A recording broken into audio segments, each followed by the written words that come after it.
And Craig Smoak. Max Olson's been following, as anyone who's covering college football or sports, the Nick Saban retirement, theathletic.com. Max, when you saw the news, were you shocked, stunned? Were you, okay, we knew this was coming? Yeah. Hey, guys. I would say at 4 o'clock yesterday, I was all packed up and I was heading to the gym to begin my off season of getting my life together and having a life again. And I saw Chris Lowe's tweet and I said, that makes sense. Sorry, honey, I'm not going. And, it was just a reminder that I do, control is an illusion, guys. We have no control over our lives when we cover this sport. That's very true, Max. Who do you think, now that Dan Lanning's off the board, and I'm hoping that Mike Norvell tweeting about a transfer from Alabama means he's off the board, are the most realistic candidates for Bama at this time? Should we just jump right ahead to should Florida State hire Dion if it opens up? You want to do that one, Paul? I just hope they get somebody good. That's what I want. But I would like that too, if that's where we're going. Yeah, I don't know if you guys saw this on Twitter this afternoon, but there's a video of Jimmy Sexton literally walking into Alabama's building today. So I think we all kind of know that more than likely Alabama will end up hiring one of his clients. I know Kalen DeBoer recently hired him and would be another one to keep an eye on for this one. I think it's an interesting, the Alabama job, because of what Nick Saban has turned it into. And I think Nick Saban in the past has even said, Georgia is a better job, LSU is a better job. It's going to be very interesting to see how other coaches at top programs perceive this, because it's not just the piece of, do you really want to follow the legend, right? You want to live in the shadow of the GOAT there, when the guy literally said today he's still going to have an office in the stadium.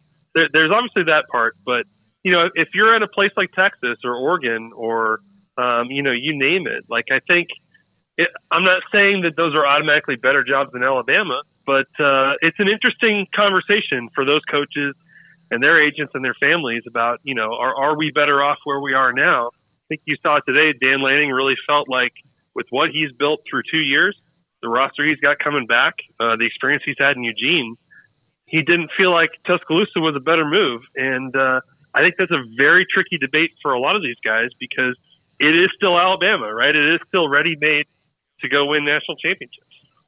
Max, I don't know. Part of me is kind of excited because this coincides with what's about to be an entirely new era when it comes to that 12-team playoff, and to remove a guy who's been such a mainstay is, I guess, bittersweet for some, but it's also kind of exciting that there's the before Saban and then the Saban era and then this after Saban era that you talk about Wild West, you remove him from the equation now, which was such a certain thing pretty much year after year, and it just feels like this thing's even more just crazy than it's ever been because of that as well.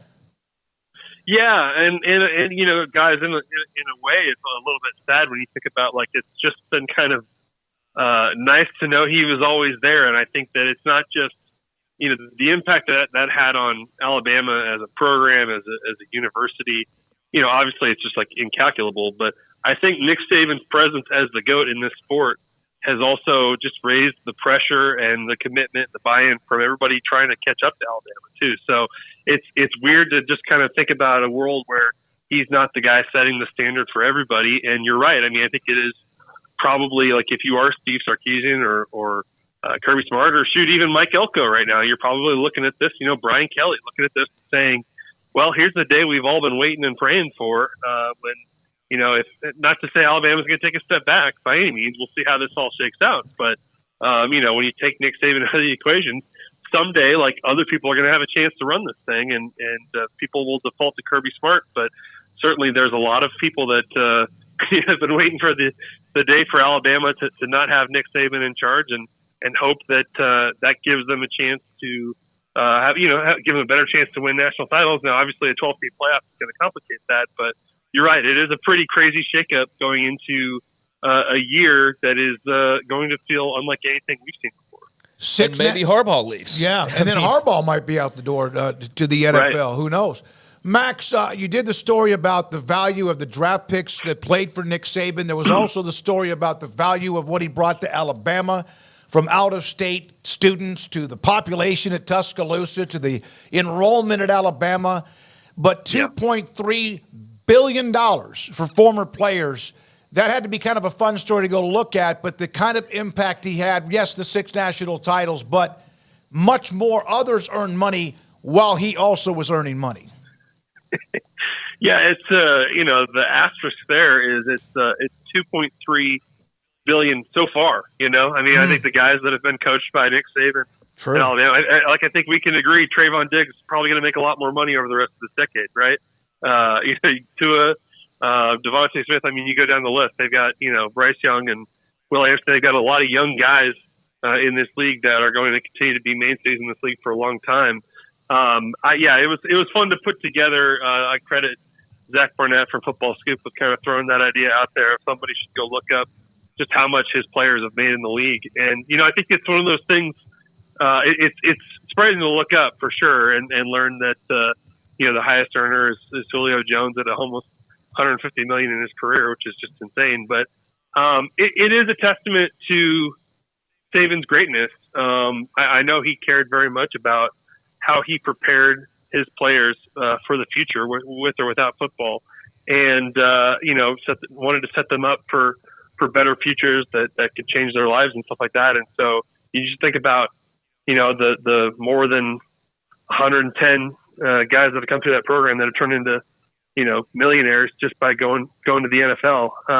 It's incredible to see, and it's certainly a reason why recruits flock to Tuscaloosa and they sign so many number 1 classes in a row, because people trusted at the end of the day that if you went to Alabama and earned a job, you were going to make it as a pro. Max, when you mentioned those other coaches looking at around the SEC and thinking like, okay, well, maybe this is an opportunity here. I mean, it still is Alabama, but let's not. I mean, and the things are different. The money's different. I mean, but Saban was just so good that he was the X factor in all this. Like, there's not another guy who can just go win 6 national titles. I think that's what may get lost in this for some people, because all the things changed around Nick Saban, players and assistant coaches and all that, and they were just still winning all this time.